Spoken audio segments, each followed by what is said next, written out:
In this video, I'll show you how you can use aim assist in Marvel Rivals.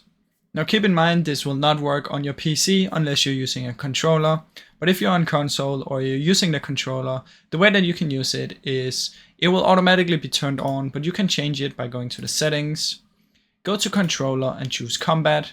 In combat you want to click on advanced, and down here you'll be able to see your aim assist. So you can see all of your aim assist settings here, and you can change them for how much you want. So you can see aim assist strength. If you want it to be at 100, you can have it fully on, or you can put it all the way down if you don't want it to do anything. So that's basically how it works, guys. You can choose all of your aim assist in here simply by going to controller, combat, and opening the advanced one. And in there, it will be right here.